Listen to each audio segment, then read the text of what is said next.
Hey YouTube, what's up? This is Ben from shouldigetit.com, also known as a car photographer on Instagram. And in this video, I'm going to be doing kind of a breakthrough or a breakdown, rather, and a walkthrough of my Porsche GT3 image, which I shot in Los Angeles off Mulholland Road. So as you guys can see on the left, we have the before shot, and on the right, the after. So this was edited with a combination of Lightroom, the develop module, and then Photoshop with a couple different layers.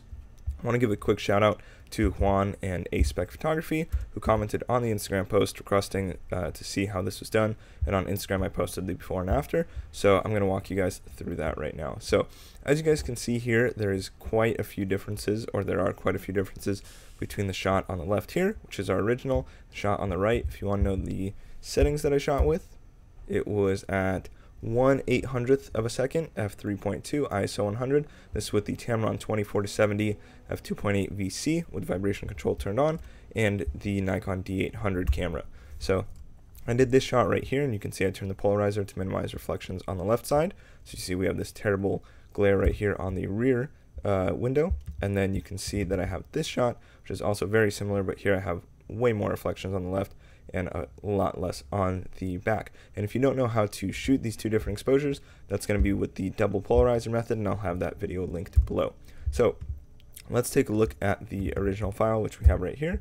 You can see we have nothing done in the develop modules, nothing at all. It's all perfectly reset. And then I will just walk you guys through the edited file, and then we'll go into Photoshop and I'll show you how I put the two together. So in terms of this shot, usually what I do is I'll start the edit by doing one image in Lightroom, and then I will copy all of those settings to the second image. So we can walk through. You see that we have a few basic adjustments right here. So exposure, contrast, you can see the values for the highlights and shadows and clarity. Keep in mind this can be different for your shot, but this is just to give you kind of a sense of what I did there. For the sky, you can see that I did a custom gradient filter right there. So that brought back a little bit of detail in the sky and some contrast there. And if you don't know how to do that, follow the tutorial below. That's in the description about how to make a cool sky using just a graduated filter or gradient filter in Lightroom. I did an easy tutorial on that. Then I did my curves layer right here, the tone curves. So you can see when we turn this on and off, changes the contrast just a little bit, gives us a little bit more pop in the edges. And then I messed with not split toning, detail, sharpen the image as usual, and we did our black and white mask to see the edges. Did my lens corrections upon import, so that's done. Dehazed just a little bit, so you can see if we turn off dehaze, and then if we turn it back on, see we get a little bit more depth to the image. And then the colors in the taillights is probably coming from this. This is the camera calibration. You can see I have the blue saturation turned up. If I turn them down, the taillights become just less poppy in color, and then you can see when I turn it up, the entire image looks more colorful. So it could be really cool to do a muted kind of image here. This isn't fully black and white, but the colors are very muted, but I like to have it up here plus 79. So once I finished that, what I did was I did copy all settings. So develop, copy settings, select all, and copy. And then I pasted them on the other image. So this, you can see right here, has the glary rear. We're just going to take develop settings, paste settings, and now we have the image fixed. And the last thing I did that I didn't mention was I used the straighten tool right here. So I pressed R for crop, and then I made a straight angle. And so what did we end up doing in Photoshop? Let me walk you through the layer breakdown right now. So I have the image open here. You can see it's just a couple of layers, and I'll walk you through it right now. So first, we took the two images. Let me disable this layer mask. And so we have two images, and I did auto align layers. And then you can see that I have one image where I have this huge glare on the back, like I mentioned, and then another image where I have no glare on the back, but way more glare on the sides. You can also see the difference in the lighting on the wheels.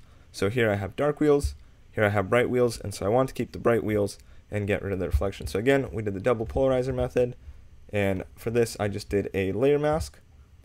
You can see I just brushed in black wherever I needed it. So you can see, let's say, if I got rid of that, if I paint white here, go back to how it was, I have this huge glare. When I paint black on the layer mask, I get rid of the glare. It makes a much cleaner reflection in the back. So that's what I did there. And if you don't know how to do this, watch my double polarizing video, as I mentioned before. This was even shot handheld, and with auto line layers, it worked out. The only thing I would mention is if you're wondering why people would use Photoshop over Lightroom, even for an image with just 2 layers like this. It's because in Lightroom you can't put 2 images together, you can't do layers, and here you can, you have a lot of control over it. So after that, all I wanted to do was clean up the background here. So I could either select on the layer and do content aware fill, or I could do the patch tool. So I created a new layer and I patched up. So I'll even do that right now. Clean 2, hit J, make a simple selection around this, and I'm just using a trackpad here. Move it down, and it should patch that up pretty well. So you can see we just got rid of this little pole in the background. If I wanted to fix the line here, make it more level, I could continue to do that for a little bit longer. Then I have a car contrast layer mask. So how did I do this? This is actually really cool. So now Photoshop has this thing called select subject. So I hit W, I press select subject once I select the proper layer. So select subject, it's going to see that the car is our main subject in the image, and it does a pretty good job of outlining. This definitely saves a lot of time. You'll see it miss some spots here, so then I'm going to press L for my lasso tool, and I'm going to subtract from the selection. So I'm just going to click around here. I'm just doing a rough cut here, guys. I highly recommend that you zoom in, take your time on this, but I just want to show you the gist of the concept. And again here, hold Alt or Option if you're on a Mac, and we're going to deselect this area here. And then same thing on the upper edges of the car. So we have that. We don't want this selected. And then I just hit Command to close off that area. And you can see right here again, click, click, click. And now we have the car pretty much selected. So if I create a new adjustment layer, let's say I go to brightness and contrast, then it will only apply to the car. And I can bring that up here. And now you can see when I change the brightness down here of that layer, I can change just the brightness of the car. And you can see I messed up the layer mask right here, but that's okay because I can just paint on it. So again, take a black brush, move down here. We can make that nice and easy. There we go. So pretty much with this layer mask, I can take the brightness of the car and control it. So if I want the car a little bit darker, I could do that. If I want it a little bit brighter, I could do that, and then I could up the contrast up and down. So that's what I did. And then let's say you wanted the wheels to be brighter. You could do another layer mask like this. Let's make it all black except the wheels. So I'm just going to paint right here. And you can see that the wheels will have their own brightness and contrast layer now. I'll just rename it.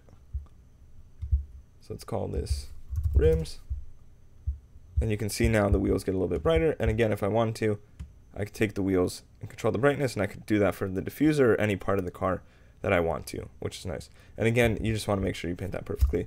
And the last thing I did to this image is I added a little bit of sun flare in the back. Now, I don't know if I've said this in any of my videos, but when you usually go to render and then lens flare, the issue with this is if you have multiple layers, it might just look weird and only be on some parts of the image, or even if you have just one layer, you don't have much control over it. So what I do is create a black layer, and I change my color by pressing D and X, and then G, fill it with black, and I put that at the very, very top of the layer stack, and I go down to Filter, Render, Lens Flare, and then I put my sun flare wherever I want. So I want the sun coming from the left, and I can make it as bright or as dim as I want. So I'm going to do it right about here, and hit OK.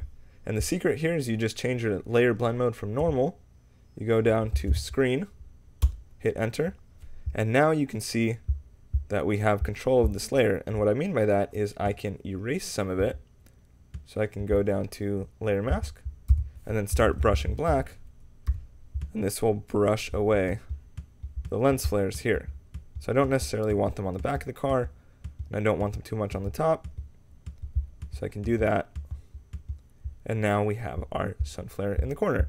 You can see this is probably a little bit too much, so what I'm going to do is just take the opacity, bring it down right there about 20%, and now we have a little bit of sun flare in the image. And again, you can do this on the opposite side, or if you want to even, you could just grab that same one and flip it horizontally. But that is pretty much the layer walkthrough of this image. So first we went to Lightroom and did our develop settings on one of the polarized images.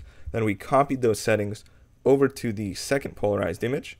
Then in Lightroom, I selected those two files. So let's say it was these two, and I hit Control, Edit In, and Open as Layers in Photoshop. Then in Photoshop, I had the two layers stacked on top of each other, used the layer mask to do that double polarizer method that I'm talking about. Then I cleaned up the background by removing this pole in the back. Then I added some brightness and contrast on the car using a layer mask, which is very cool. You could also do this in Lightroom. You could just brush over the car. It's just a lot easier with this new magical select tool in Photoshop. And then I added a little bit of a sun flare, and that is the finished image. So I hope you guys enjoyed this little walkthrough. I know it's not a full tutorial, but if you have any questions about it, feel free to send me a DM on Instagram at @acarphotographer. Hope you guys enjoyed this video. Don't know why my computer's not loading, but I will see you in the next one. Make sure to rate, comment, and subscribe. And if this video helped you at all, please DM me on Instagram. I'd love to hear stories of people learning from this series. Hope you guys enjoyed. I'll see you in the next one. Peace.